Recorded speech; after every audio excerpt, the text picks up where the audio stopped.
Turn with me to John chapter 6.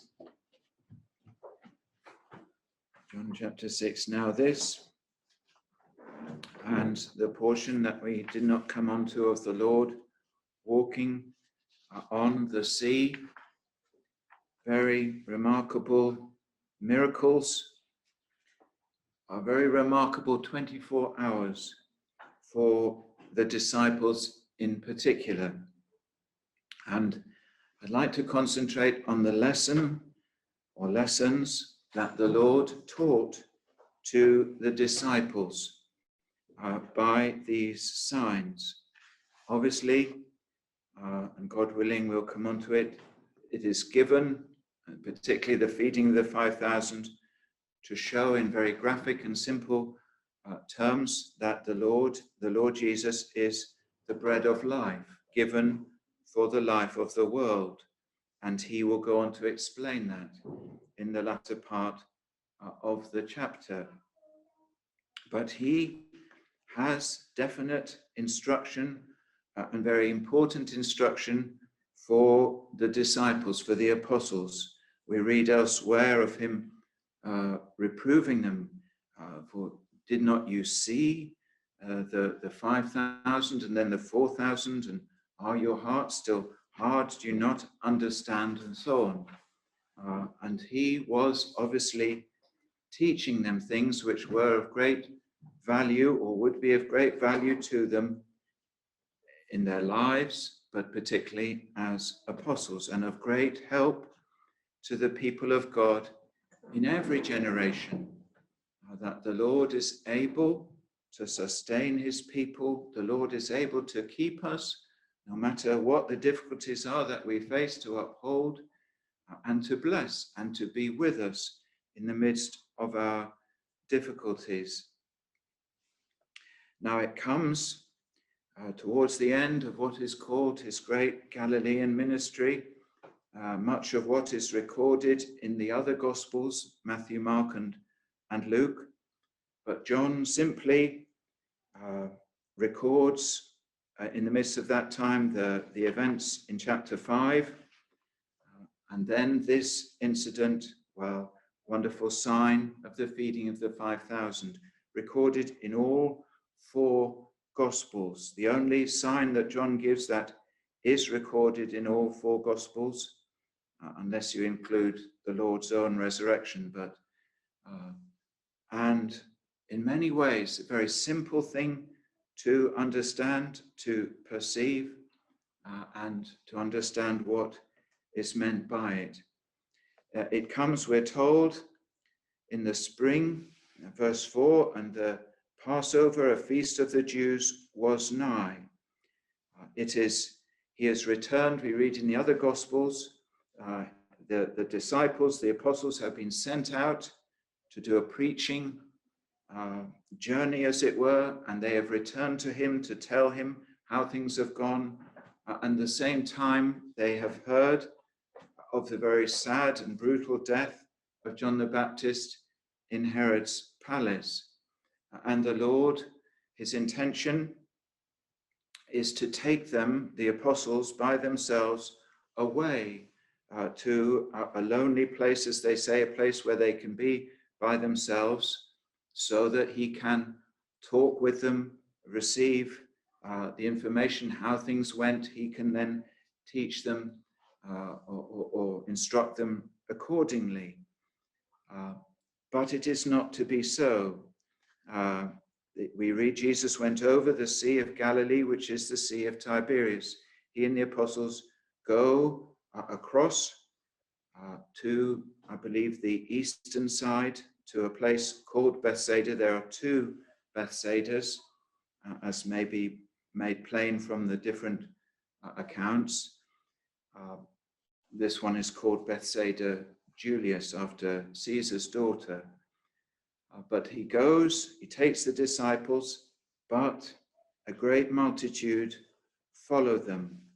The multitude go round on the land. It may be that they have been gathering to journey to Jerusalem for the Passover. They are at leisure, in one sense, to go and to listen to him. They come round on the land and they come to meet him. But Jesus, verse 3, and Jesus went up into a mountain, and there he sat with his disciples. He gathers his disciples, but then he sees this great company. Verse 5, when Jesus then lifted up his eyes and saw a great company come unto him, this great crowd, he will not turn them away.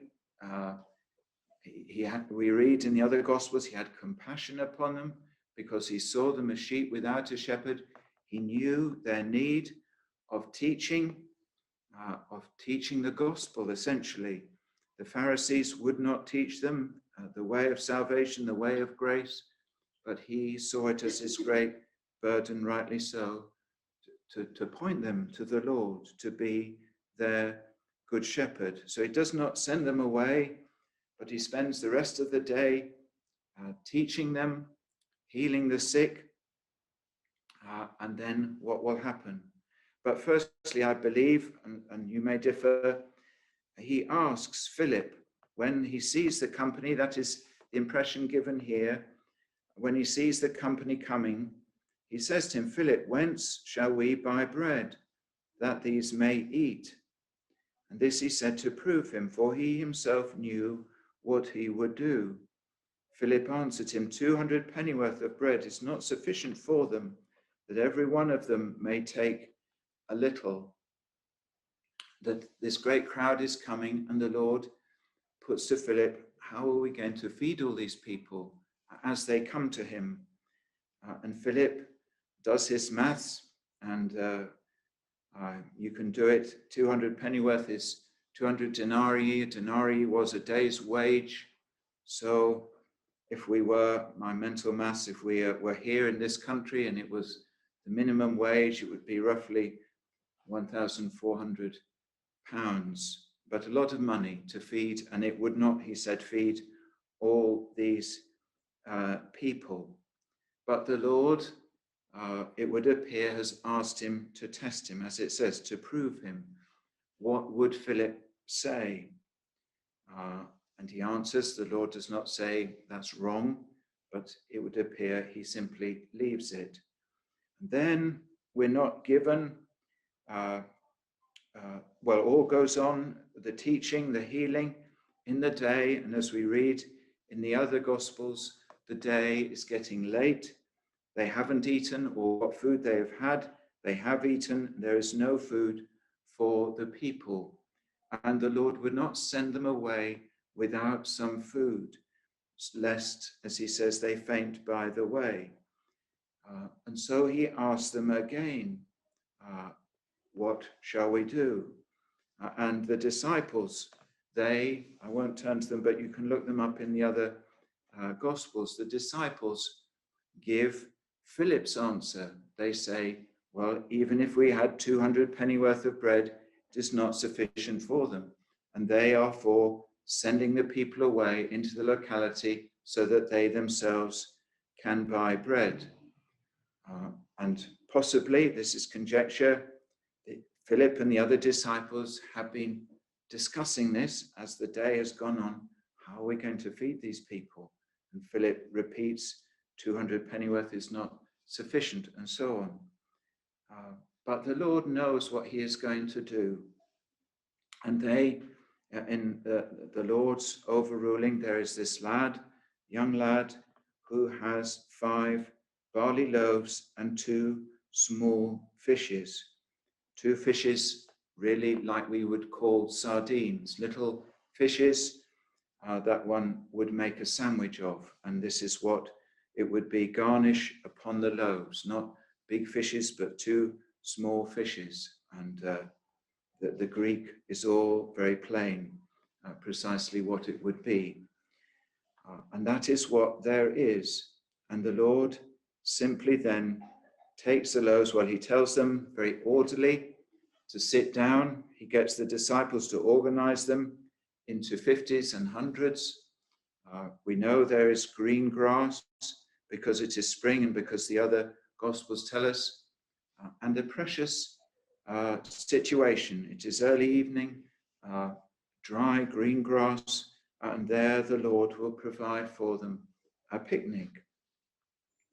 And so he then simply takes the loaves, gives thanks, and simply gives it to the disciples. It would appear he broke the bread into fragments, into portions, and then gave it to the disciples, and they took them round in an orderly way to all the people.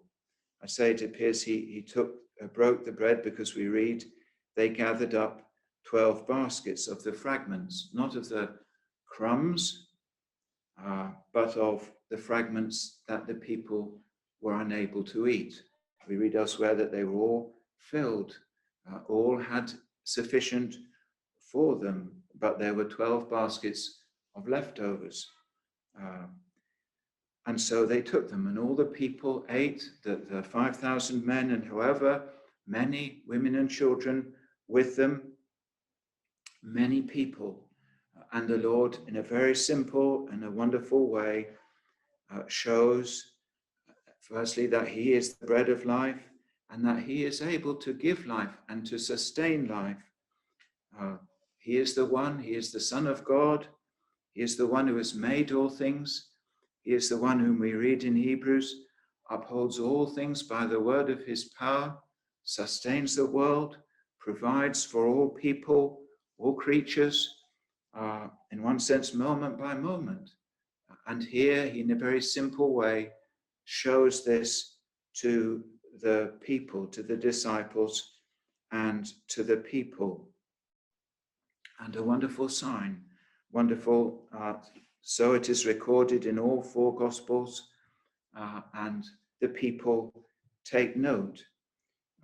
We read verse 14, then those men, when they had seen the miracle that Jesus did, said, this is of a truth that prophet that should come into the world. They see, they cannot but, in one sense, acknowledge him to be a prophet, but sadly, they wish they want to make him king, and king not so that he would be a spiritual king, but that he would be an earthly king. It goes on, verse 15, when Jesus therefore perceived that they would come and take him by force to make him a king, he departed again into a mountain himself alone. They wanted to make him king so that they would take him with them to Jerusalem to overthrow the Romans. Here would be one who would heal all their diseases, give them permanently bread and so on. They would be well off. But the Lord would not have it so, quite contrary to what he came to do. But we read elsewhere in the other Gospels, he first of all told the disciples to go in the boat, to leave him on the shore.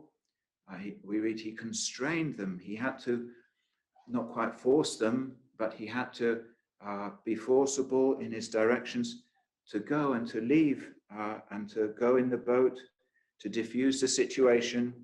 And he then dismissed the people, and he himself went into a mountain to pray. He would not be made king. He would not give way to their carnal, worldly desires to make him a king. And even though it would seem the disciples would have gone along with this, it was in accordance with their own ambition, as we find many times and much later in the Gospels, that he would have an earthly kingdom, they would be his ministers and so on. And no doubt they would have gone along with what the people were wanting, but the Lord would not have it so. And quite probably they were disappointed, grieved. Why does he not? Here are all these people supporting him. Why does he not go along with them? This popular desire and will. But the Lord has better purposes for them, and in one sense for all people.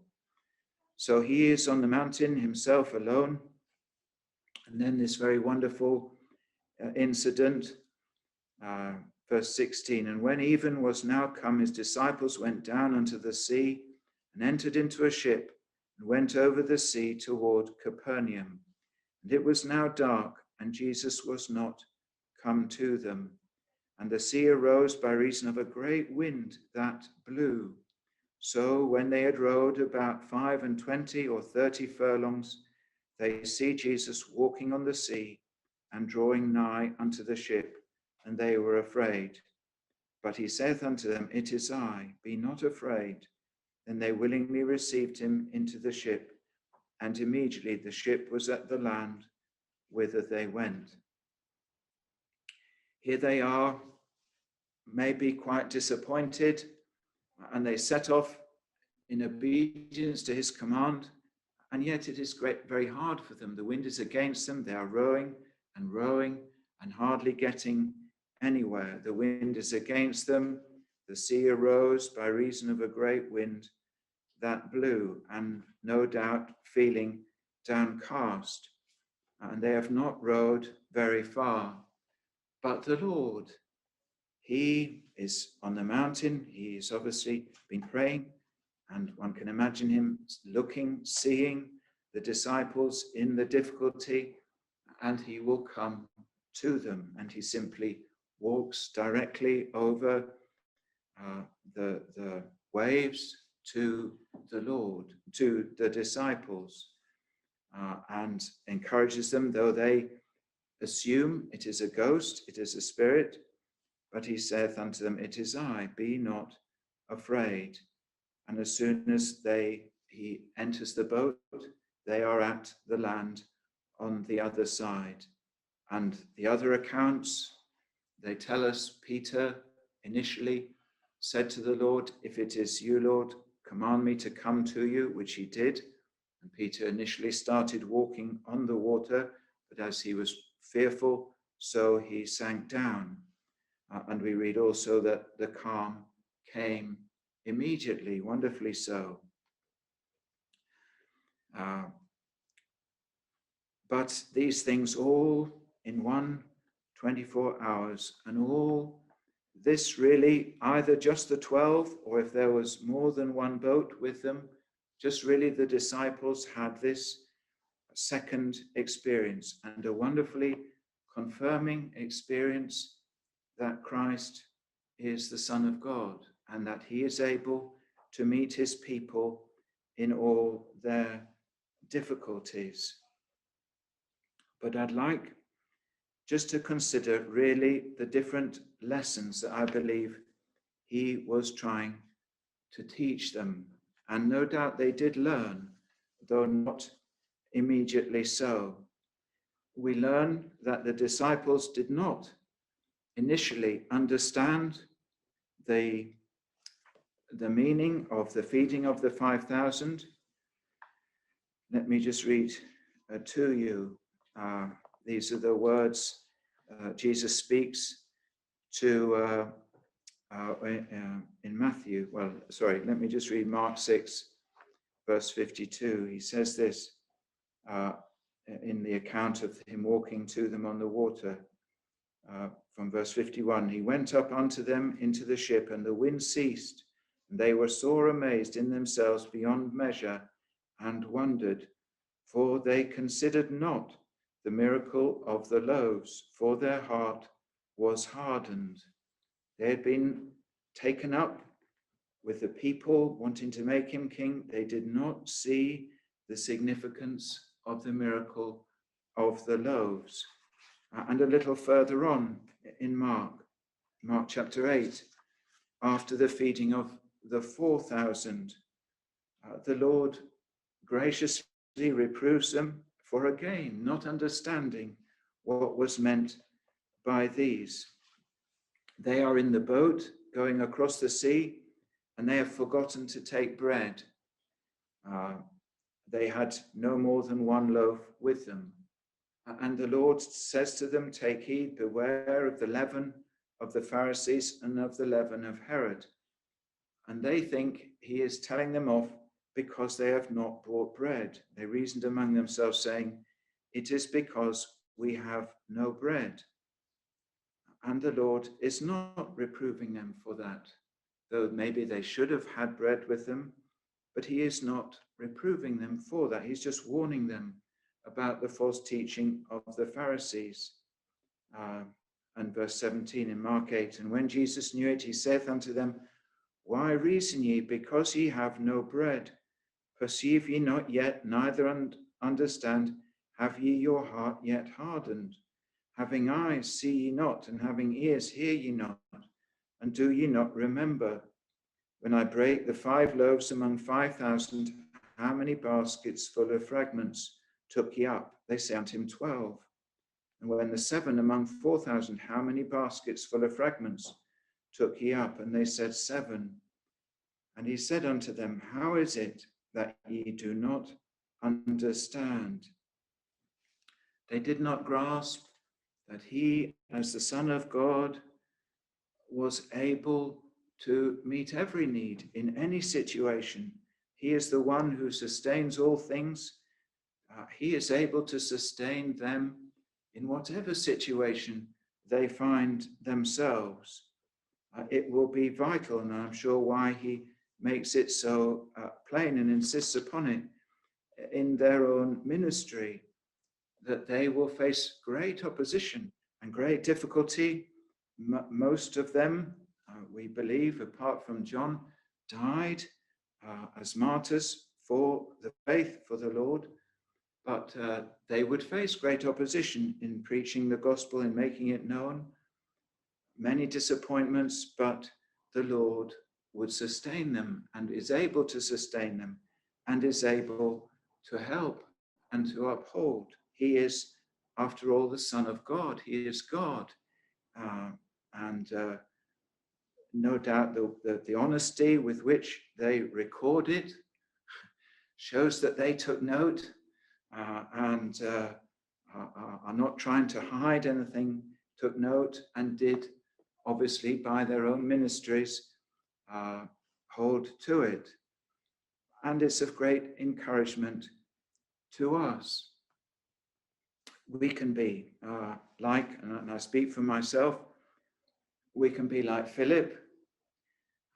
We can calculate things and sum everything up and think, well, I don't have enough for this or that, that the Lord has called me to.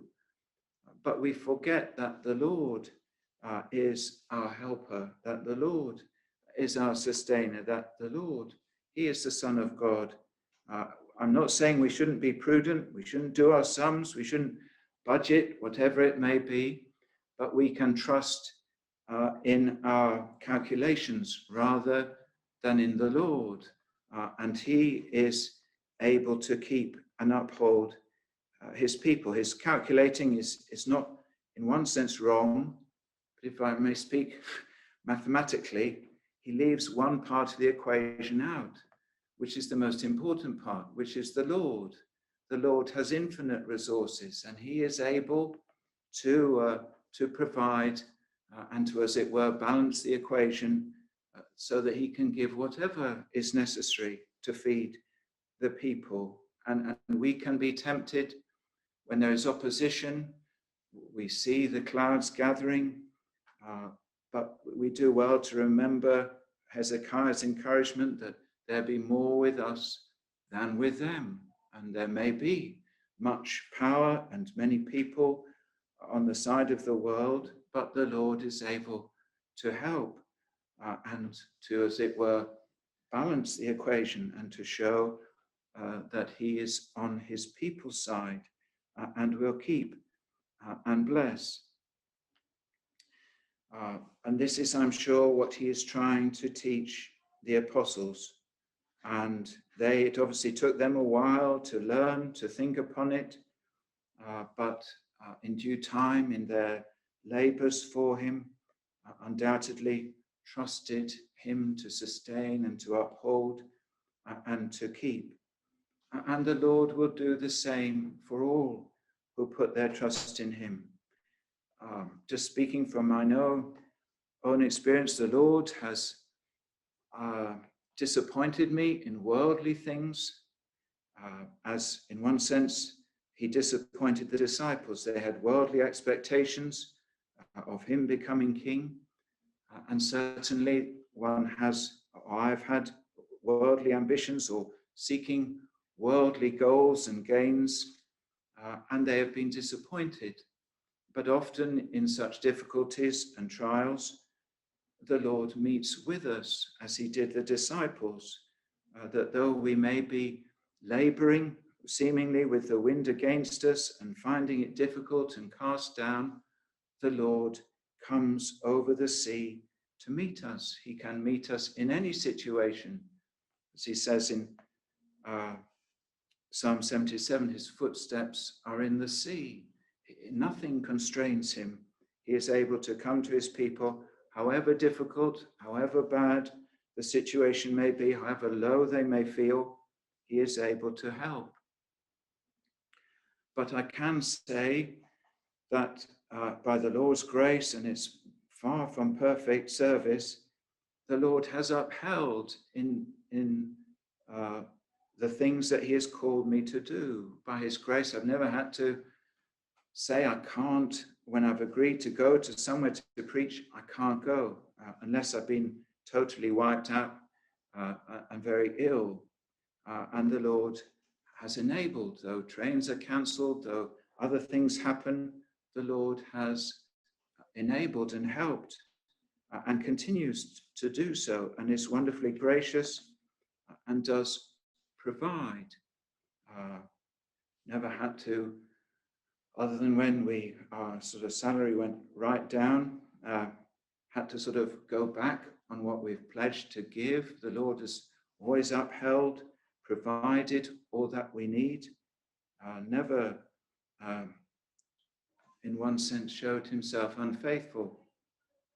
Just a little thing, very small thing, the Lord often shows that he knows, that he is with us in little ways. On Friday, we had the outreach in the morning, and then we were going to meet a man about building a shed at the back. Sadly, he didn't come. But I had made myself some sandwiches so I could wait here for him. And but I forgot the sandwiches. So I set off, forgot the sandwiches, didn't take them in. That doesn't matter. I could have easily bought some. But just whilst we're doing the outreach, our friend Michael was with us, said to me, "Do you want 2 sausage rolls?" And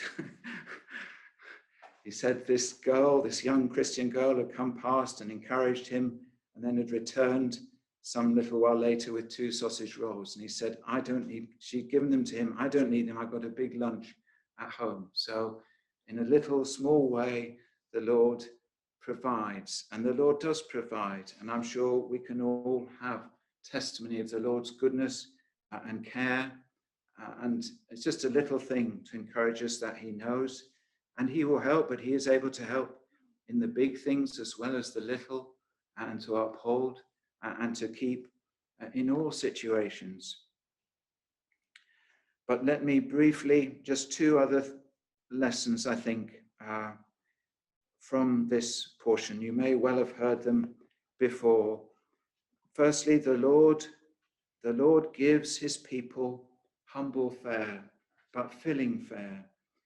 The 5 barley loaves and the 2 small fishes, humble, lowly food, but wholesome food and filling food. None went away without food and without enough for each one.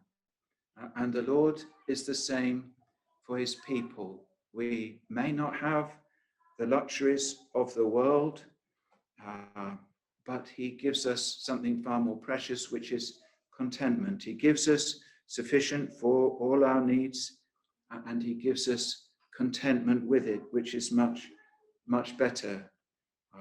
How much better not to have to maybe go to, I don't know, Barbados for your holiday, to go somewhere more humble, and yet to be happy with it. And that is the Lord's promise to his children.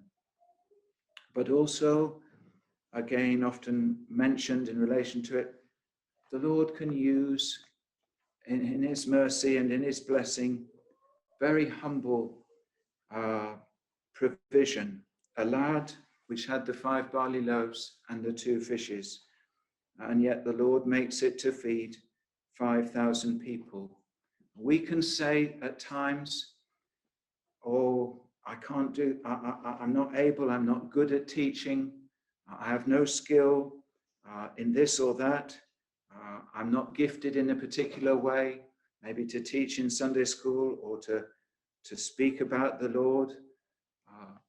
But the Lord may call us to such a thing, and he will bless and he will use what humble gifts we have. He will use them to his glory. Moses, of all, said to the Lord, I cannot speak, I am slow of speech.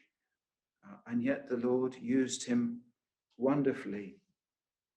And if the Lord does call, he will uphold and he will help and he will undeniably bless. I read, now I don't know if this man was a genuine believer. It was just an encouraging story.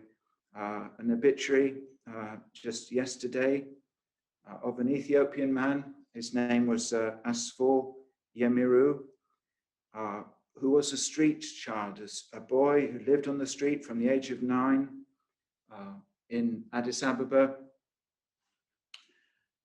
But he was thankfully at some point given an education by one of the schools, and then he was taken into a boarding school run by the British Council. And he was obviously very bright. And at the age of 14, he decided to set up his own school for street children. He got people to give him, I think they would meet in little sheds or something beside this boarding school run by the British Council, and they would be given leftovers from the meals at the school. But he began this school for street children from the age of 14 and ran it for at least 50 years, I think probably ongoing. He died recently, age 79, and the school grew to over 800 children, always free, always for poor children, and had, they say, wonderful exam results. But and he would say that he did it because he believed education was important, the best way to help poor children, and he was enabled by the blessing of God. He was from an Orthodox family, but obviously the Lord in his providence takes and uses humble things, lowly things, to fulfill his purposes. And we should not be discouraged, though we think little of ourselves. In one sense, it's good to think little of ourselves, but the Lord is able to use and to bless. And then just lastly, this to remind us that the Lord, in all our difficulties, he is able to come to us, meet with us, as it were, in the middle of the dark on a ship, fighting against the wind. He is able to come to us and to say those precious words, it is I, be not afraid. He is over all, he is the sovereign over all. He was over the wind, deciding what would it be, in one sense testing the disciples, but he is the one who will bring it to cease, and he is the one who will bring them safely to the other side. And he will be with us in whatever difficulties we face, and has control over all things. And may he help us, may he strengthen us, may he help us to learn and to consider, to rely upon him, and to look to him for help and strength and blessing. Amen.